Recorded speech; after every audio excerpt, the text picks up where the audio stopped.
Okay guys, I'm here today with Jared Welman. Huge honor for me. Guys, for those who doesn't know, Jared is the instructor here at my school, the Bernardo Faria Academy. And he's the one who teaches probably like 80 or 90% of the fundamentals classes and the beginners classes. And he's great at it. He's like one of the best I ever saw.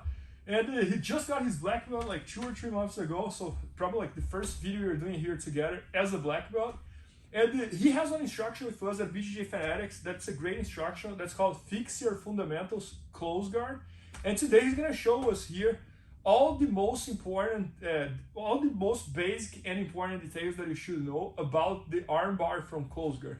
And I hope you guys enjoy it, and you guys will see how great of instructor he is. Thanks, Bernardo. Thank you, Jared. So this instructional with closed guard is just the closed guard. This is my favorite guard. I love it. So it's going to go from everything on how to get to the guard, basic grips. I even build to like an overhook system or lapel stuff. So it has some more complicated things. But if you like closed guard, this is going to be for you. So let's look and imagine if I just get into the closed guard, we can go really in depth on the position, whether I'm barely here or if I'm locking in with posture, what my opponent's going to do, etc. But let's look at a basic armbar. So we'll turn a little bit this way. So one of the things about an armbar, we often think of like, hey, I'm just going to pull the arm here and I try to swing my foot over and it never works. The first thing is I need to control my opponent's posture. If Bernardo is far away and I'm trying to chase this arm, it's not going to work, right? So I can get my legs locked and look, I'm going to bring my hips forward, up, and now as I pull back down, I've already pulled them in a little bit, makes it harder. Now I need to isolate an arm. If he's here like this, it's hard to kind of move him, right? But if I go to one arm, maybe a 2-on-1 grip, I can bump a little bit and catch the elbow. And this is something we teach here, is this elbow being on the hip is huge. Now I want to bring him to me, but look, if my arm's weak, yank that arm out. Right, it comes back. If I push my arm here, now I'm tight against it, try to pull that arm back, hard, okay? Now I pull my knees in. You can see the backstop I have here. Plus, this allows me to get here deep to the collar. We're gonna use a thumb down grip because now, super hard to get. Once I'm here, I'm gonna grate my foot up tight to the shoulder.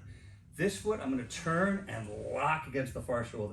So posture is really controlled. People make the mistake of putting it down here by Bernardo's hips. He's gonna posture right up now, right? But if I put it across to this far shoulder, you can see on his face, this is tight. Yeah.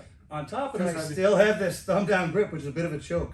When I pull this out, if I make space, he yanks his arm out. This is no good, right?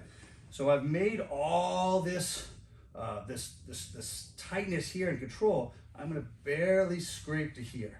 So now everything's tight. Instead of my right foot controlling this posture, my left foot is gonna control. I don't have floppy feet here. I'm pulling my toes back, both hands tight to the wrist, pinching my knees, and now look, nice finish. So, is it hard to do this live? Of course, because Bernardo's not going to sit there and do nothing.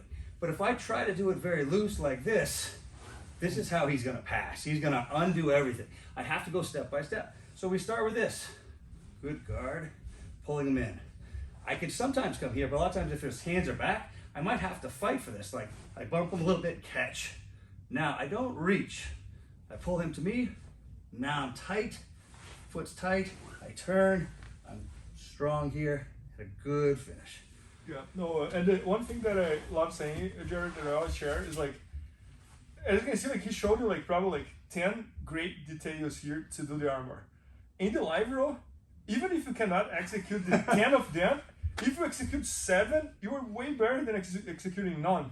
So I think like many times if you do like 80% right, but following those steps and all those details, you know, like, and another thing, just to finish, like I'm a huge fan of fundamentals to the point that when I moved to Sao Paulo, at Alliance Sao Paulo, my first 6 months, I used to volunteer Fabio with the fundamentals and beginners class, just so I could learn more basics, because I love learning the basics, because there's always something new, like just you showing me, like you showing right now, like this detail that you used to put the forearm and the elbow near my elbow.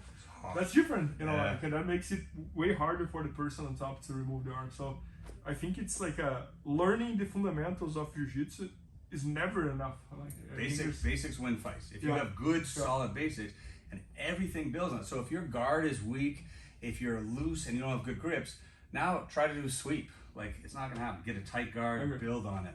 Yeah, no, I fully agree. And guys, Jared, as you can see, he's an amazing instructor. We know this because he teaches here and he has instructions with us at IBJJF Fanatics. And he has this instructor called Fix Your Fundamentals Closed Guard. It's an amazing instructor. Instructional is at IBJJFanatics.com. So make sure to check it out, and I hope you guys enjoyed. Thank you, Jared. Thanks, guys. Thanks, Bernardo. Thanks. Please help me out to grow my YouTube channel. Just click subscribe. And to watch more videos, just click under see more videos. I hope you enjoyed. BJJFanatics.com. Use the promo code YouTubeFaria to get 10% off any instructional video. Improve your jiu-jitsu faster.